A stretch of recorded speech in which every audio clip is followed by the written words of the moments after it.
Coming up on Duck TV News, we find out how the Ebola outbreak is affecting the UO.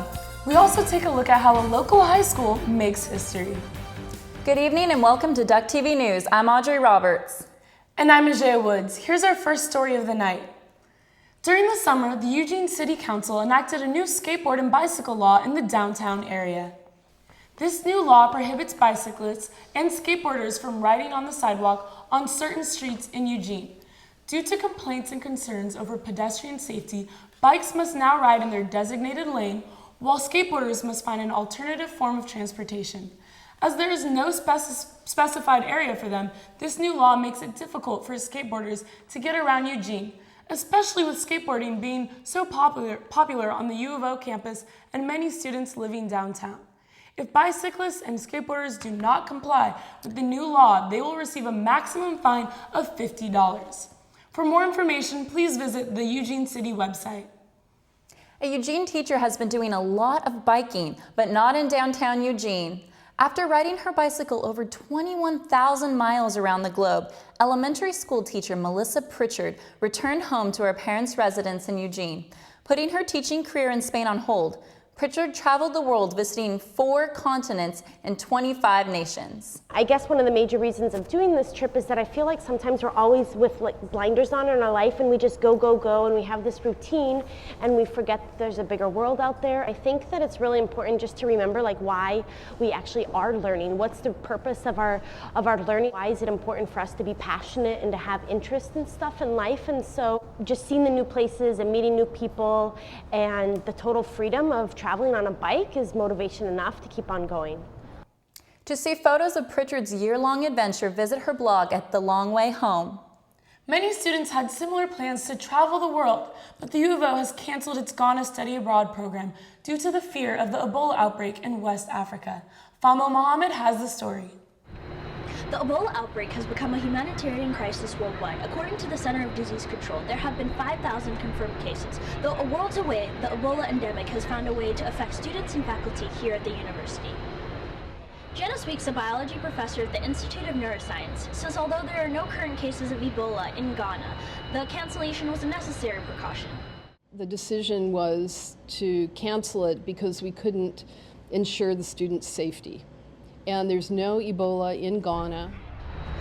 The decision to cancel the program was made in early August when UO officials met with the university's risk management staff to weigh the potential dangers of the trip.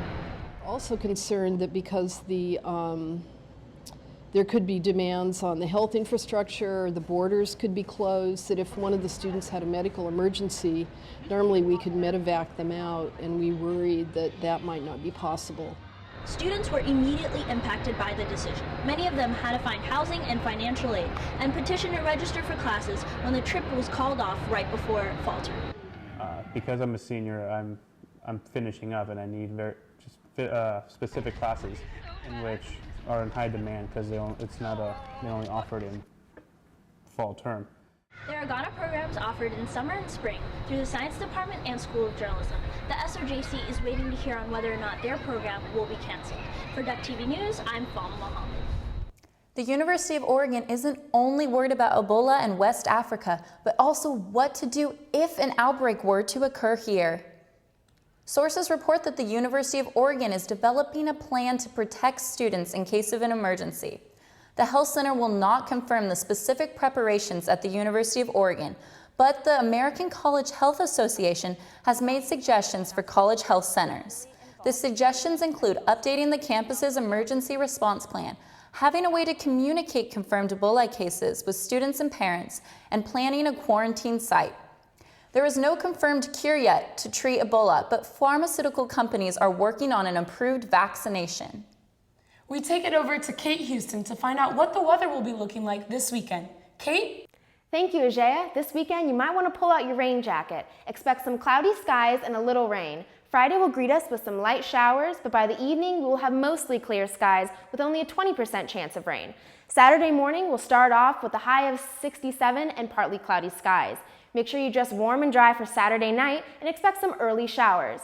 Curl up with a blanket on your relaxing Sunday with light showers throughout the day and a high of 64 and a low of 48. For those of you traveling to Portland this weekend, be prepared for some similar weather. Friday has a high of 60 with some light morning rain. Saturday will bring partly cloudy skies with a high of 62 and a low of 48.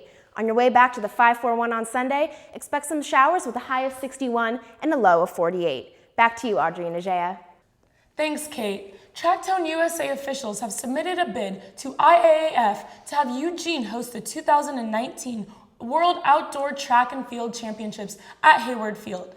Beijing and London will be hosting the two upcoming championships in 2015 and 2017 respectively, and if Eugene is chosen, Hayward Field will undergo massive construction. North Eugene High School has implemented some big changes to the long-lasting traditions. Caitlin Medeiros has the story. I'm here at North Eugene High School, where the student body has just had a major change to one of its long-term traditions. Homecoming no longer includes a king and queen on a court, but rather two red-hot Highlanders, which will help allow transgender and non-gender conforming students to be a part of this new tradition. Once it was brought to faculty's attention that a number of students at North Eugene felt excluded from the school's tradition of having homecoming princes and princesses, officials decided to make a change.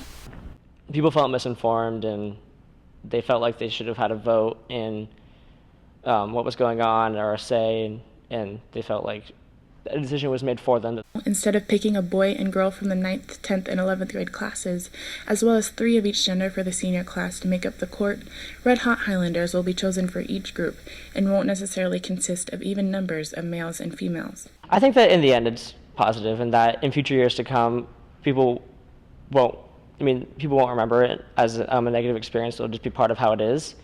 At first, the reason for the new title confused students, but they have begun to embrace the change. The decision is something very progressive for public schools in Eugene and may be leading other local schools to make similar choices. So, it doesn't surprise me. Last year it was looking to go that way too. It just didn't end up happening. So no surprises. I think it's for the good. For Duck TV News, I'm Caitlin Medeiros. Back to you at the studio. Thanks, Caitlin. Lone Pine Corn Maze is open again, but this fall it's bigger and better. The maze took approximately 100 workers to construct this year. Owners have multiplied props and spooks. Children under 12 are discouraged from entering. Ticket sales begin at 7 in the evening and the gates are open from 7:30 to 10. Costumes are encouraged. Thanks for joining us tonight for Duck TV News. I'm Ajaya Woods. And I'm Audrey Roberts. See you all next week.